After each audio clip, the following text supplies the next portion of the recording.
The first piece I'm going to share with you is called Iran.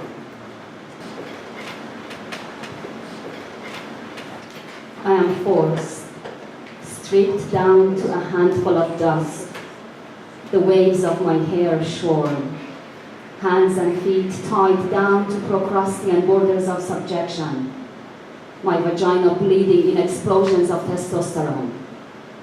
I'm witness to my archetypal nightmare, my sons lusting after me in incestuous copulations of power, my daughters offering me to rapists as a scapegoat.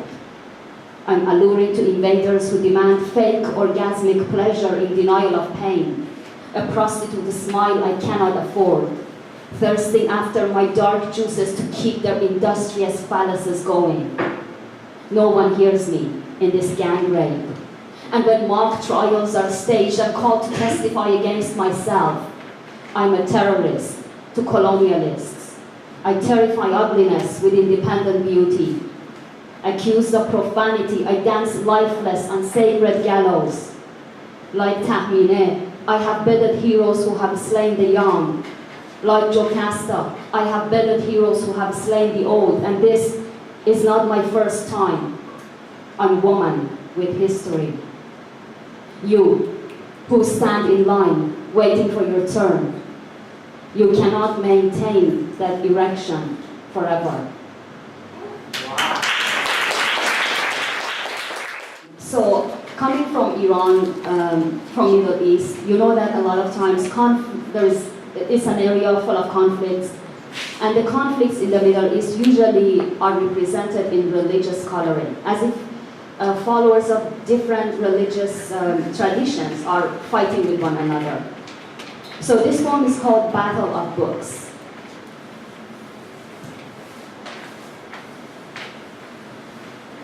Mein Kampf was not Mein Kampf, nor was it yours. Remember? We had books back then, in sacred grief. Every page cut through our page, every page held us together. In the beginning, there was no beginning. In the beginning, there was the end. We forgot to read with wazoo. We forgot to read by the wall. The sea cannot see for the bombs in its eyes. The cloud is no cover for sleep. Birds have lost the right to land. Your book betrays the beginning. Mine betrays the end. No wonder the land is so rich. Blood is the best water. Life is an explosive jacket as I stand between you and broken tablets. Faith was our fall on this land we fight over. This is not henna on our hands. These are not our hands. What is love if it doesn't kill? And don't we love? Jesus was a Jew. Muhammad was a pagan. Moses washed his hands of the line where an eye was for an eye. Who is your God now? Who is mine? Is it books that divide us, or is it us who divide us? We gored in the name of God, the victor and the victim, the author we didn't read. We chanted in our name, Allahu Akbar, God is greater. Allahu Akbar, you are greater. Allahu Akbar, I am greater, greater than struggle, greater than love, greater than greatest books. In the beginning, there was no beginning. Let there be light in the end.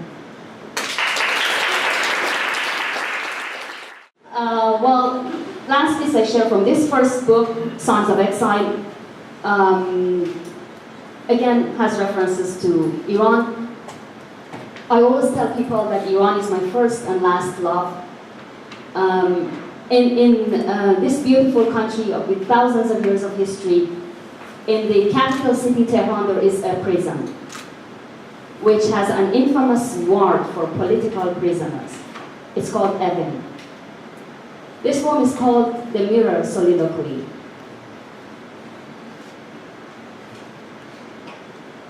Here I am, and Evin is far away. I have been its inmate in dreams, its gates open to secrets.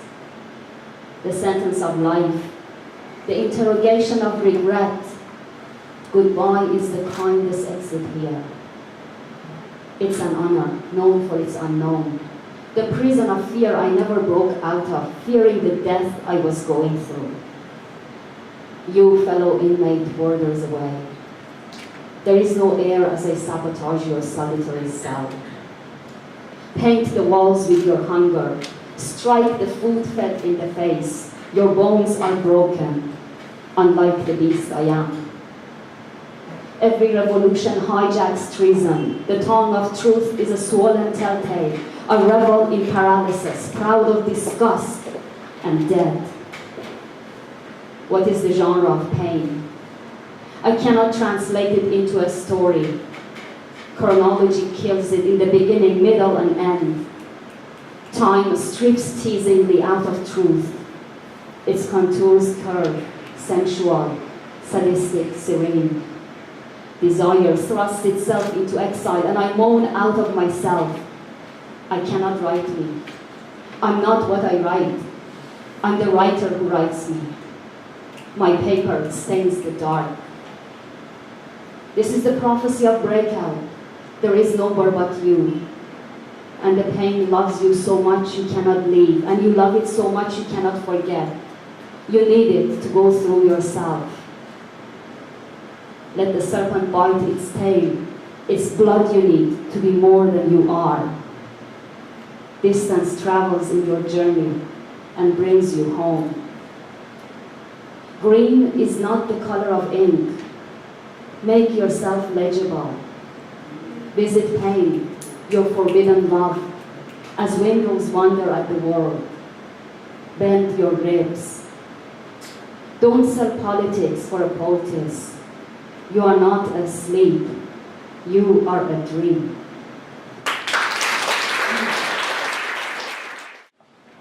They are numbered. I see them as like a long poem in parts. This is number 4. You were the unloved beloved, the shams of Rome, the lover disloved by disputes, fruit to trees, no friend to flowers, a believer in the creed of condolence. You were the supplication against time, trapped in eternity. The sacred words tattooed your heart, and your guts laughed at your skin, a hermit fasting on future. You were the unfathered, pregnant with blood you had fathered. I have not repented from words. A child, I deny you the rite of passage.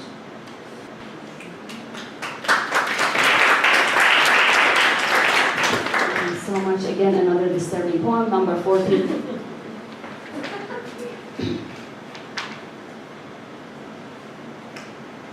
Was that the man you wanted to be? Hated by the woman who loved you.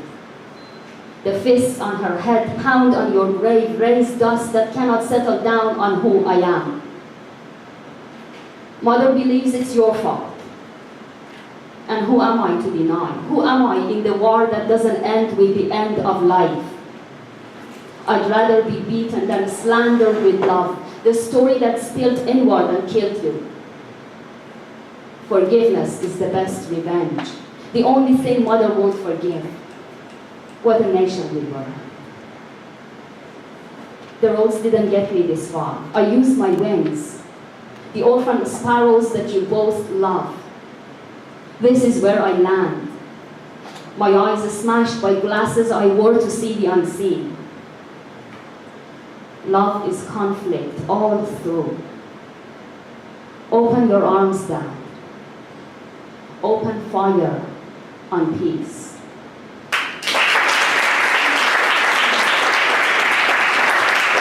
Thank you so much. I'll end with another poem related to family loss. I've been losing a number of family members and friends recently in the last couple of months. A couple of months ago, I lost my aunt, my father's oldest sibling.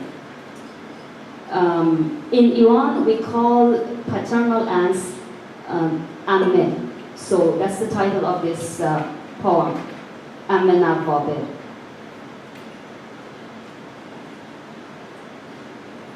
Amenavobe was this plain woman, poor, old, ugly, worked on farms, in homes, in her home, worked all her life, owned nothing but work. She was a fury. She was a flood. Mourned death first, joined him later. Her eyes, the crazy wisdom of love. She was like that, but I don't know what she was like. It's too late now. It's about time. Amenavobe was this woman, her face the skin of trees, her hair autumn henna, her dress rumpled wrinkles. No friends visited her, but enemies.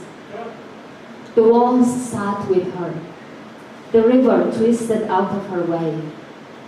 The rice field reaped her labor. Amenavobe was this plain woman, poor, old, lovely. Worries died in her arms. She envied no one and left the world wrapped in ritual.